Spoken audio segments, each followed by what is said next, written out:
الشاهدين والشاكرين والذاكرين والحمد لله رب العالمين۔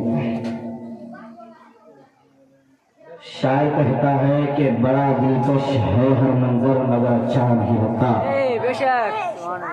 بڑا دلکش ہے ہر منظر مگر اچھا نہیں لگتا، تیرے بن نہ جانے سفر کیوں اچھا نہیں لگتا۔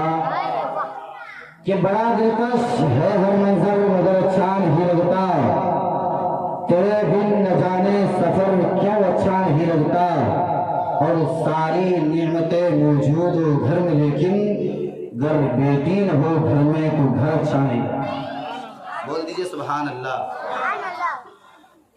اور اعلیٰ حضرت عظیم البرکت مجدد دین و ملت آقا نعمت الشاہ امام احمد رضا خاں فاضل بریلوی سرزمین بریلوی کے سرزمین پر پھٹی چٹائی پر بیٹھ کر ارشاد فرماتے ہیں، یا رسول اللہ، یا رسول اللہ، سرور کہوں کہ مالک و مولا کہوں تجھے، باد خلیل کا گل زیبا کہوں تجھے، اور لیکن رضا نے ختم سخن اسم کر دیا، خالق کا بندہ خلق کا آقا کہوں تجھے۔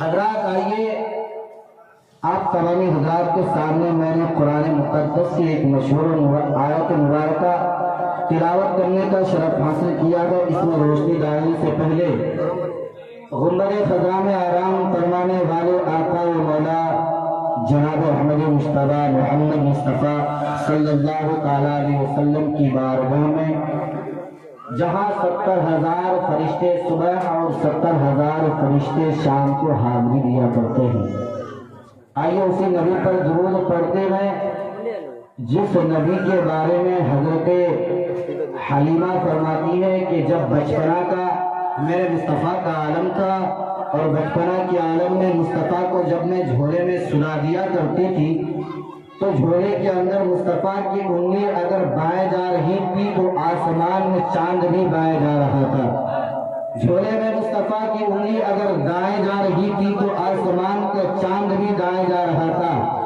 اگر مصطفیٰ کی انگلی سرانے جا رہی تھی تو چاند بھی سرانے جا رہا تھا، یعنی مشارق سے لے کر مغارب تک جدھر جدھر انگلی گھوم رہی تھی ادھر ادھر آسمان کا چاند بھی گھوم رہا تھا۔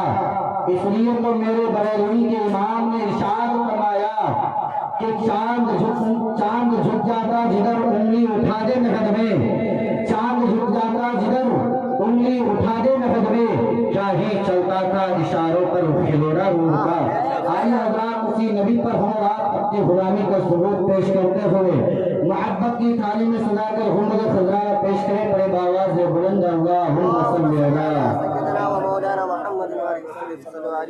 سیدنا مولانا محمد وعلیہ وسلم صلی علیہ صلاۃ و سلام علیک یا رسول اللہ صلی اللہ تعالی علیہ وسلم۔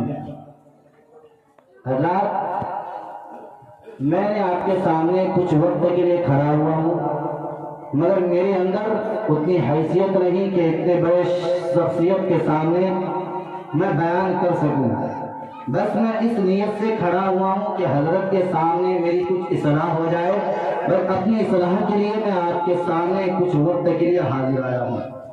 حضرات میں نے قرآن مقدس کی ایک مشہور و معروف آیت مبارکہ تلاوت کرنے کا شرف حاصل کیا۔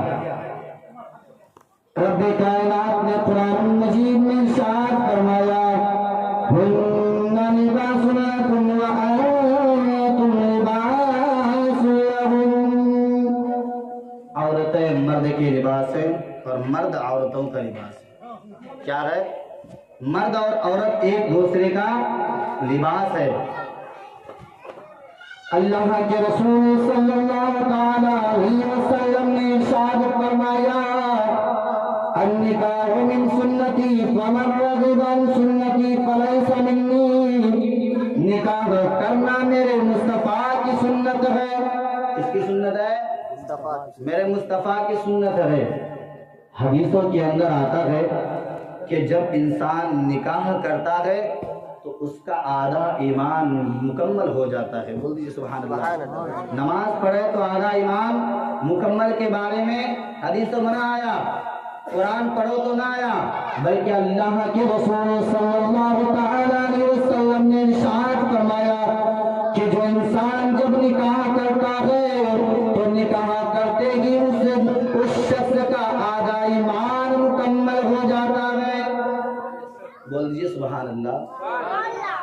قرآن مجید میں رب کائنات نے ارشاد فرمایا ہن لباس لکم وانتم لباس لہن، عورتیں مرد کے لباس ہے اور مرد عورتوں کے لباس ہے۔ اے لوگوں، لباس کا مطلب آپ نے کیا سمجھا؟ آئیے میں آپ کو ایک مثال دے کر سمجھانا چاہتا ہوں کہ آپ دنیا کا جائزہ لیجئے، اس دنیا کا آپ جائزہ لیجئے۔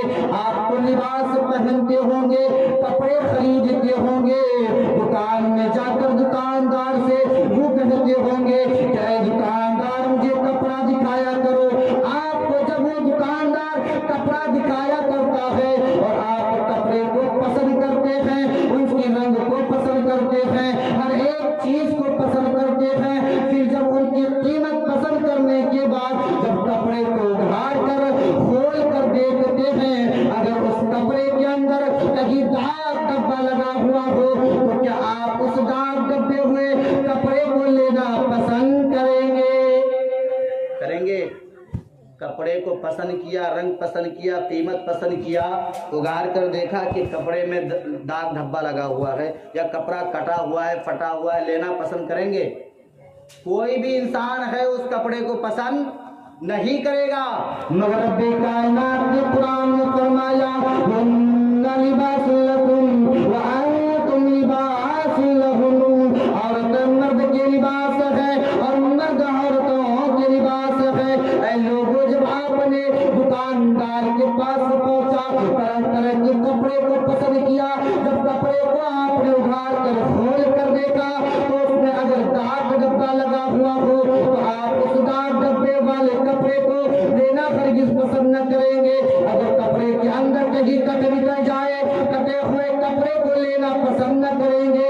اے لوگوں، جب آپ نے داغ ڈبے والے کپڑے کو لینا پسند نہیں کرتے، اس کپڑے کو جس کپڑے کے ساتھ زندگی نہ بسانی ہو، اس کپڑے کو لینا پسند نہیں کرتے، جس کپڑے کے ساتھ آپ کو اپنی پوری زندگی گزارنا نہ چاہتے ہو، اس کپڑے کو آپ لینا پسند نہیں کرتے۔ مگر میں آپ کو ایک بات بتا دوں کہ آپ ایسے لڑکیوں کو کیسے پسند کرتے ہیں، ایسا رشتہ کیسے تلاش کرتے ہیں جس لڑکی کے اندر داغ ڈبہ لگا ہوا ہو۔